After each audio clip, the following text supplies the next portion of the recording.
और अब बात करेंगे संचार साथी ऐप की। संचार साथी ऐप पर सरकार का बयान सामने आया है। विपक्ष के आरोपों पर बोले संचार मंत्री, संचार साथी ऐप कंपलसरी नहीं है, ऐप डिलीट करना चाहें तो कर सकते हैं। ऐप लोगों को धोखाधड़ी से बचाने के लिए है, ऐप से किसी की जासूसी नहीं होगी, इस बात का भी ध्यान दिया जा रहा है। और विपक्ष पूरी तरह से भ्रम फैला रहा है, ये कहना है ज्योतिरादित्य सिंधिया का। ज्योतिरादित्य सिंधिया ने कहा है कि विपक्ष पूरी तरह से भ्रम फैला रहा है। संचार साथी ऐप पर सरकार का बयान सामने आया, ज्योतिरादित्य सिंधिया सामने आए और उन्होंने कहा कि विपक्ष के आरोपों पर कि विपक्ष भ्रम फैला रहा है। संचार साथी ऐप कंपलसरी नहीं है, ऐप डिलीट अगर आप करना चाहें तो कर सकते हैं।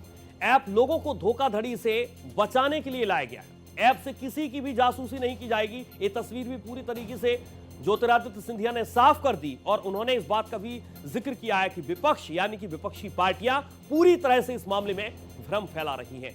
संचार साथी ऐप पर सरकार का बयान सामने आया, ज्योतिरादित्य सिंधिया सामने आए। उनका एक कहना है कि ऐप लोगों को धोखाधड़ी से बचाने के लिए है, ऐप को अगर आप चाहें तो डिलीट कर सकते हैं, ऐप से किसी की भी जासूसी नहीं होगी।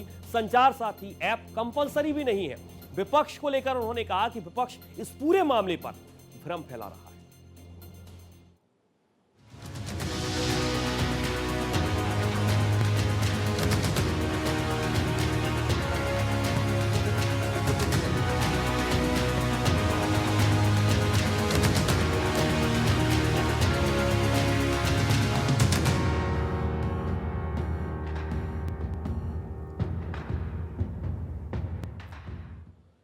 दरअसल सभी मोबाइल फोन में साइबर सिक्योरिटी ऐप संचार साथी को प्री इंस्टॉल करने के दूरसंचार विभाग के आदेश पर विवाद बढ़ने के बाद मंगलवार को केंद्र की सरकार की सफाई सामने आई। केंद्रीय संचार मंत्री ज्योतिरादित्य सिंधिया ने कहा कि यह कंपलसरी नहीं है, चाहे तो यूजर इसे डिलीट भी कर सकते हैं।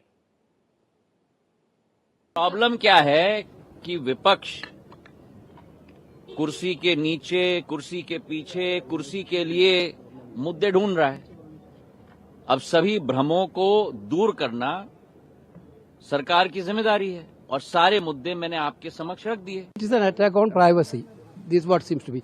Because in the name of helping the people's consumer, BJP government is trying to attack on privacy of the common people. नए नए मुद्दे ढूंढ करके पार्लियामेंट को डिस्टर्ब करने के लिए बहाना बनाने का कोई आवश्यकता नहीं है। हर मुद्दे अपने जगह में इम्पोर्टेंट है, लेकिन मुद्दे को आप हथियार बना करके पार्लियामेंट को स्टॉल करेंगे, ये तो ठीक नहीं है। इस देश का संचार सिस्टम इस समय बेस्ट से बेस्ट चल रहा है, मगर हम इसमें और भी समृद्धि ला करके इस देश के संचार व्यवस्था को ठीक करेंगे। बाकी इन लोगों का जो रवैया है वो जरा भी देश में काम होने देने लायक वाला नहीं है और इसको देश की जनता देख रही है। प्राइवेसी हमारा अधिकार है, आप उसी का लगातार हनन कर रहे हैं। हम आपसे कह रहे हैं आप रिड्रेसल सिस्टम्स ढूंढिए, आप सर्वेलेंस सिस्टम्स बना रहे हैं। इतना क्या आपको लोगों को कंट्रोल करने की, नियंत्रण करने की, कौन क्या कर रहा है, किससे बात कर रहा है, क्या देख रहा है, क्यों देख रहा है, ये कितना सरकार दखल अंदाजी देगी प्राइवेट फैमिलीज में, प्राइवेट फोन्स में, प्राइवेट चीज़ों के निजी जिंदगी में। It's not just one thing. It's not just snooping on the telephones. It's overall. They are turning this country into a dictatorship. Why Parliament is not functioning? It's not functioning because they are refusing to talk about anything. So it's very easy to blame the opposition, but the fact is they are not allowing any discussion on anything, and that is not democracy. खतरनाक बात है और इस पे जो है मुझे लगता है कि पार्लियामेंट की किसी कमेटी को अध्ययन करना चाहिए। कहीं ऐसा तो नहीं सबका डेटा रख लें, इस बहाने सरकार जो हर एक के मोबाइल में घुस जाए, इसलिए बड़ी चिंता की बात है। संचार साथी ऐप को लेकर पक्ष और विपक्ष में लगातार तकरार चल रही है और इन सब के बीच संचार साथी पर आदेश क्या है, अब हम आपको ये समझाने की कोशिश करते हैं ग्राफिक्स के माध्यम से, आप इसे समझिए। दरअसल हर मोबाइल में संचार साथी ऐप जरूरी है और संचार साथी पर आदेश क्या है, हर मोबाइल में संचार साथी ऐप जरूरी है, लेकिन इन सब के बीच हम आपको ये समझाते हैं कि आखिरकार संचार साथी ऐप को लेकर इतना हंगामा क्यों है। संचार साथी ना रुकेगा ना हट सकेगा और इसके साथ साथ पुराने मोबाइल में सॉफ्टवेयर अपडेट होगा, ये जानकारी भी निकलकर सामने आ रही है। पुराना मोबाइल जिसमें सॉफ्टवेयर अपडेट होगा, सोशल मीडिया ऐप के लिए रजिस्टर्ड सिम जरूरी है। संचार साथी ऐप को लेकर तमाम तरीके की गाइडलाइन हम आपको बता रहे हैं। इसके अलावा इसे भी आप समझिए, 90 दिनों में आदेश लागू कर 120 दिनों में रिपोर्ट तलब की जाएगी। ये जानकारी भी निकलकर सामने आ रही इसी संचार साथी ऐप की। 2024 में 22,845 करोड़ की साइबर ठगी होती है और इसी के मद्देनजर ये बड़ा फैसला लिया गया सरकार की तरफ से संचार साथी ऐप इंस्टॉल करने के लिए। 2023 में 24.42 लाख साइबर फ्रॉड केस सामने आए और ये लगातार केस बढ़ते चले गए और इसीलिए सरकार ने फैसला लिया। 2024 में 7,465 करोड़ रुपए की साइबर ठगी का आंकड़ा सामने आ रहा है। 2024 के आंकड़े हम आपको बता रहे हैं, जब 7,465 करोड़ की साइबर ठगी। साइबर क्राइम में एक साल में 206% की बढ़त हुई। अब आप इससे अंदाजा लगा सकते हैं कि भारत में साइबर क्राइम किस तरीके से लगातार बढ़ता जा रहा है। एक साल में 206% की बढ़त होती है। संचार साथी ऐप के फायदे क्या है, ये आपको जानना बेहद जरूरी है। असली फर्जी कॉल में फर्क आप कर पाएंगे। अगर आपके मोबाइल में संचार साथी इंस्टॉल होगा तो आप ये पता लगा पाएंगे कि फर्जी कॉल कौन सा है और असली कॉल कौन सा है। मैसेज की फौरन रिपोर्ट संभव है। जो भी मैसेज आपके पास आएगा उसकी फौरन रिपोर्ट संभव है इस ऐप के माध्यम से। फर्जी कॉल के साथ साथ फिशिंग लिंक्स की फौरन रिपोर्ट आप कर पाएंगे। फिशिंग लिंक्स की फौरन रिपोर्ट भी आप कर पाएंगे। तत्काल जो आपको फायदे हैं वो इस संचार साथी ऐप के माध्यम से मिलेंगे। खोए चोरी हुए मोबाइल की रिपोर्ट और लॉकिंग भी इस ऐप के माध्यम से संभव है। यानी कि एक अलग अलग फैक्टर है जो आपका मोबाइल अगर चोरी होता है, खो जाता है, तो इसके लिए भी फायदेमंद है। अपने नाम और पते पर चालू मोबाइल नंबर्स जान सकेंगे।